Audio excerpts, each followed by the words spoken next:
Hello everyone, this is Dr. Kanaan, and today we will talk about a case where it requires a combination of the help from an orthodontist and from the restorative dentist as well as the oral surgeon.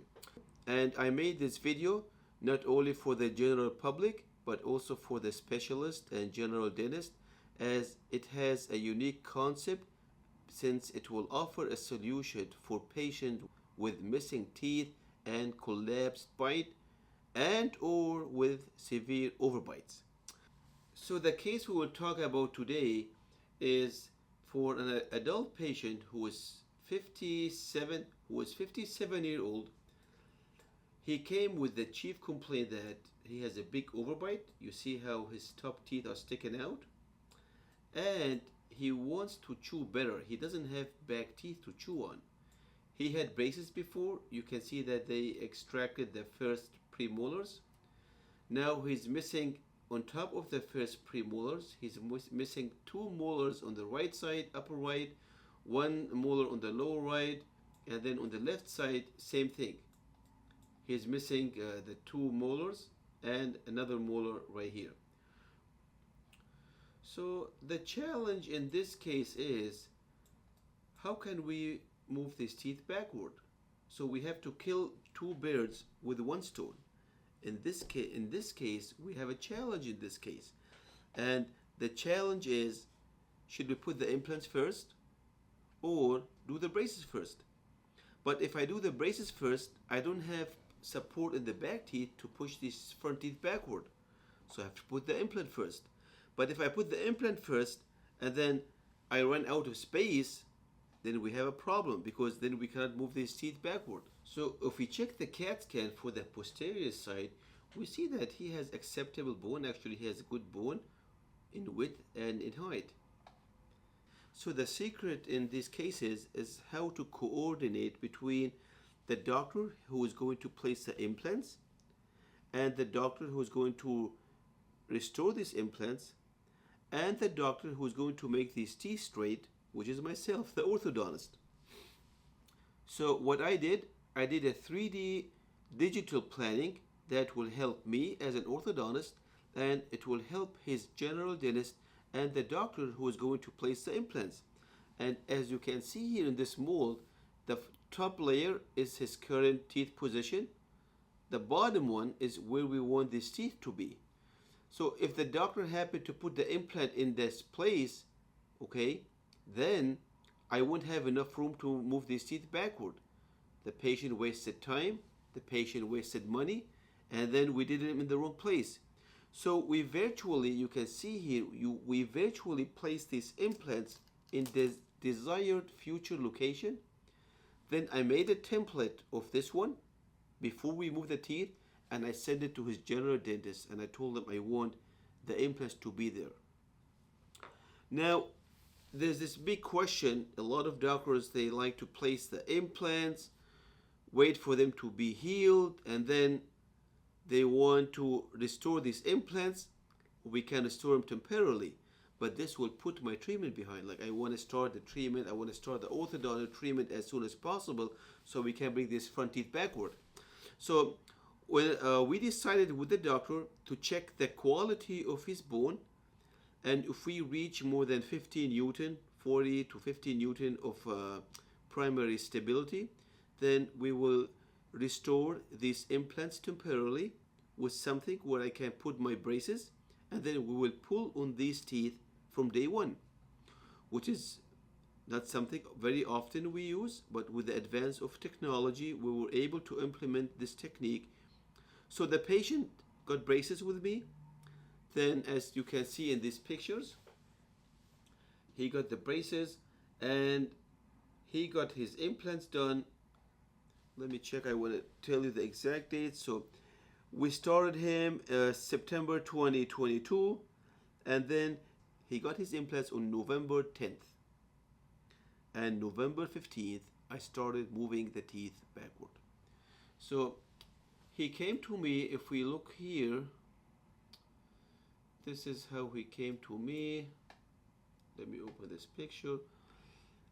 And this was November 15th, this picture. So the doctor placed the implants on November 10th, and then I got the patient on November 15th, like that. So two temporary crowns, they are not the nicest, but they serve the purpose. So I can put my tube and I can start retracting these front teeth backward while I'm leveling the bottom one. You can see how he has a steep curve of spee. And then every time he comes, you can see the marks of my barrier right here. I will cut off like 1 millimeter to open some space so these teeth can go backward. And every time he comes, I also mix my power chain with some prayers because I was afraid that these implants might fail. We are not used to load implants immediately with crowns and with forces.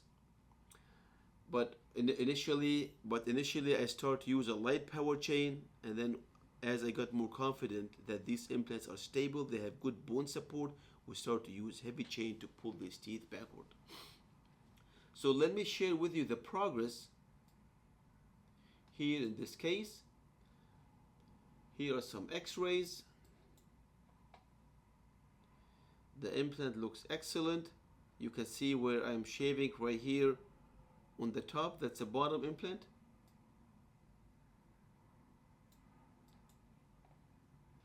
And that is his progress. And I was afraid and surprised that I don't have any more overjet because his top teeth went so much backward faster than the lower teeth. So we gave him class 3 elastic, and I put a reverse curve of spee here on the lower to get more intrusion on the lower. And this is how we finished him.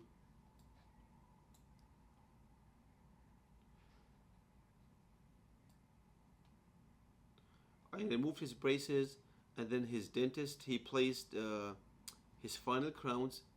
And usually we place these final crowns like 4 or 5 weeks after removing the braces, just to make sure the teeth have settled so we won't get gaps after. And I want to share the final result here with you guys.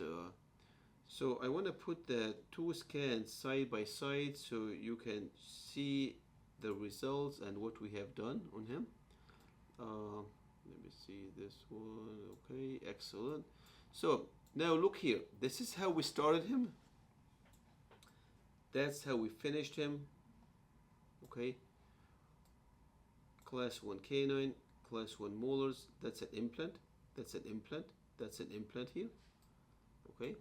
If you go to the left side, implant, implant, implant right here.